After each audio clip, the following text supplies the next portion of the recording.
floor is open. Mr. Barrett, go ahead, please. Well, thanks very much, Chair, and good morning to you and colleagues. I hope that everyone had a restful time with family and was able to catch up with and connect with their communities.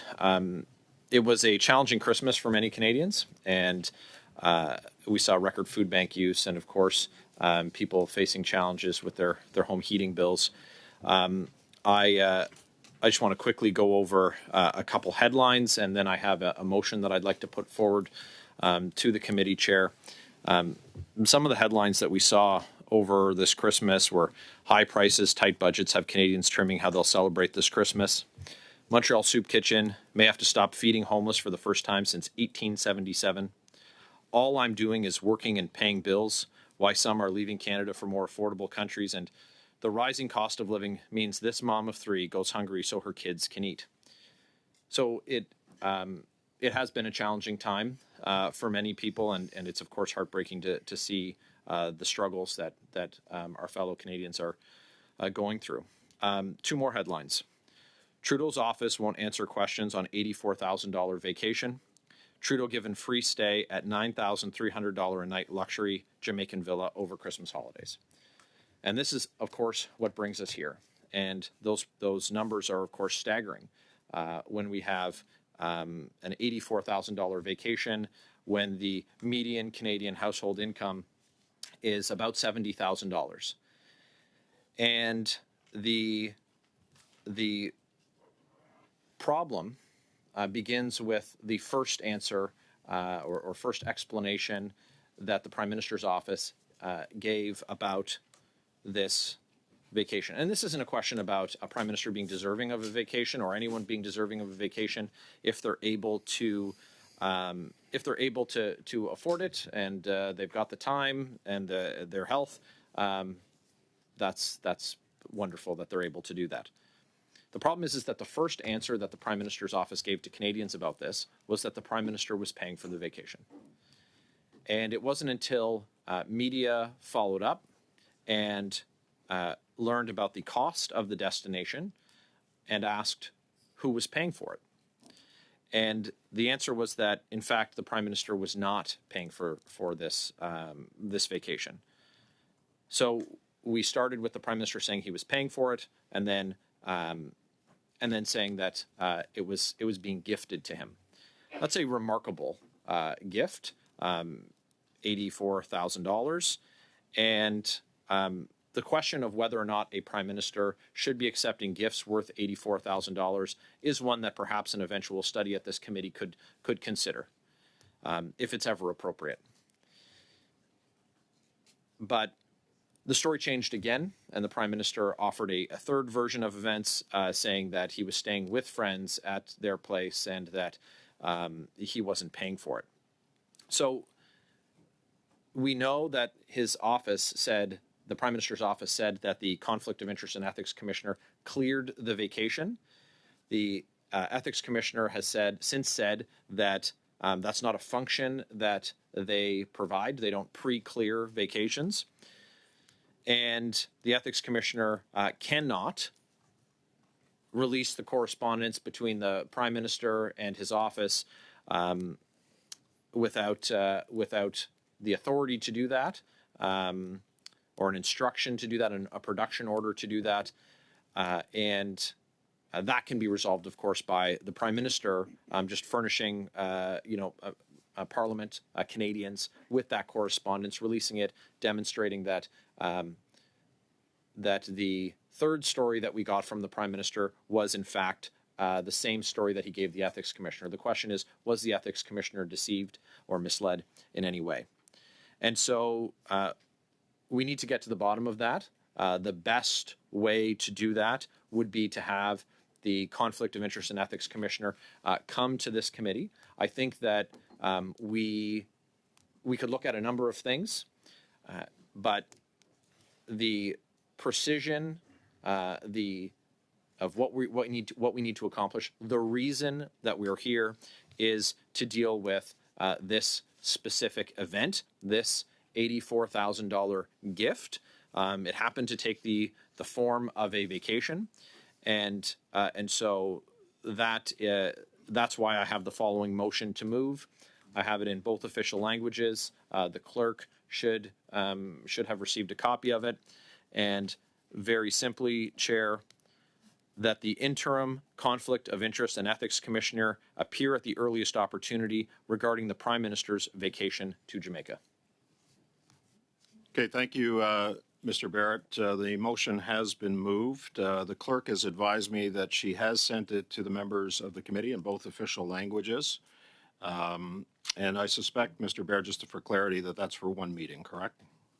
Just yes. For one meeting. Okay, good. The motion has been moved. I've got Mr. Brock, followed by Ms. Khalid, and then Ms. Damoff after that. Go ahead, Mr. Brock. Thank you, Mr. Chair, and I'd like to start at the outset by wishing all my colleagues a Happy New Year. I hope that everyone had an enjoyable, relaxing time away from the Hill. A few of us, unfortunately, are back earlier than we anticipated, but this is an important issue, not only for parliamentarians, but it's an important issue for Canadians. As my colleague, Mr. Barrett, has indicated, 2024 has not started off on a new footing. It's essentially the same sort of issues that Canadians are dealing with in 2023 and 2022, and that's the issue of affordability.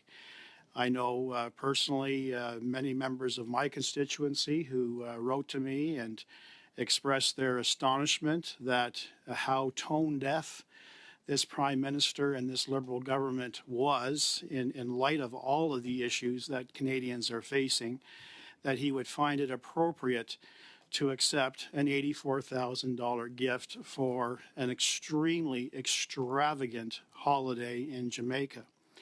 I think we are all of the same belief, and I believe all Canadians are of the same belief, Mr. Chair, that the Prime Minister is indeed worthy of a vacation. He is indeed worthy of spending quality time with his family. He was born of privilege. He maintains a lifestyle of privilege. It's now no shock to anyone here at this committee or in this House or across Canada that he is well connected with terms of friends and other associates around the world, and he probably enjoys staying at locations that offer some of the finer things in life. We don't begrudge that as a starting point. What we do begrudge is how a particular issue such as this has blown up to such an extent that it now has the makings of a scandal. This was a really non-issue from the get-go. If the Prime Minister and his office were completely transparent as to who sourced this particular vacation, how it was communicated to the Prime Minister, all the terms associated with he accepting the offer to stay at this luxurious villa, had he been upfront with Parliament, had he been upfront with Canadians right from the outset, I don't think we'd be here today. But the Prime Minister and his office have compounded this particular issue as such that we as parliamentarians are here asking for clarification. And you know, Mr. Chair, this isn't a one-off. This is a pattern of conduct with this Prime Minister and his office to mislead Canadians. Setting aside the controversy surrounding his trip to the Aga Khan Island and how he was found guilty of breaching the ethic guidelines, he promised Canadians in the House that he would do better, that he would communicate in advance with the Conflict of Interest and Ethics Commissioner and be upfront, because the hallmark of the Trudeau brand, the hallmark of the Trudeau government, is transparency. That's what he promised Canadians during the 2015 general election. You vote for me, you will have the most open, transparent, and accountable government this country has ever seen. Has that happened, Mr. Chair? Absolutely not. I really don't know if anyone on the Liberal bench, and certainly the Prime Minister, even understand the definition of transparency.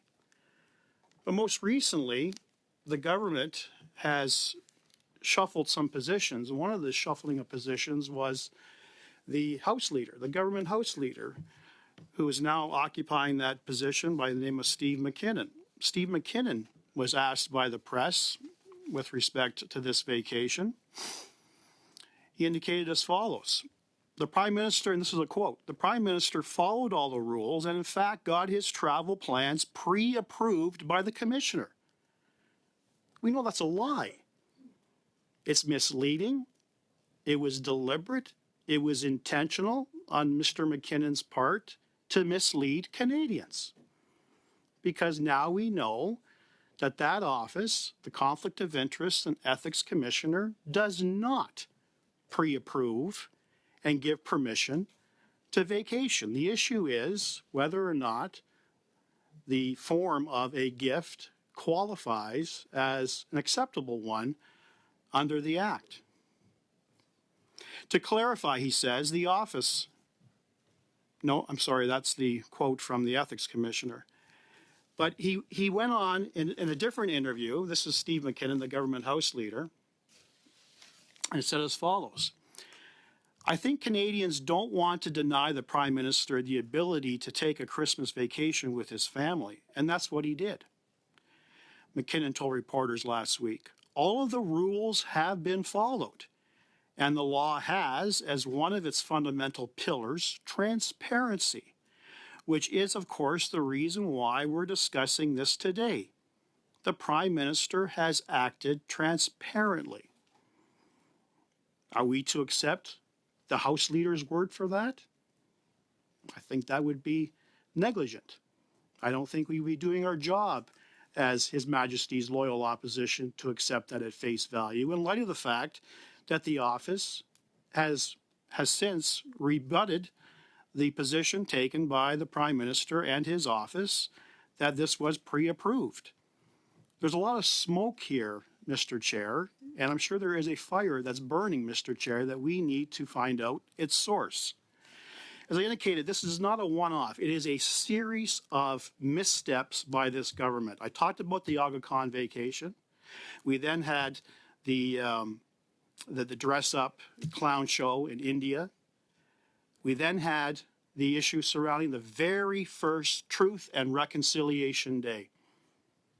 Again, one of the hallmarks of the Trudeau brand and our Prime Minister in the 2015 election was his pronouncement that there was no other relationship that was more important to Canada than its relationship with Indigenous Canadians. He created the very first Truth and Reconciliation Day after the discovery of the unmarked graves in Kamloops.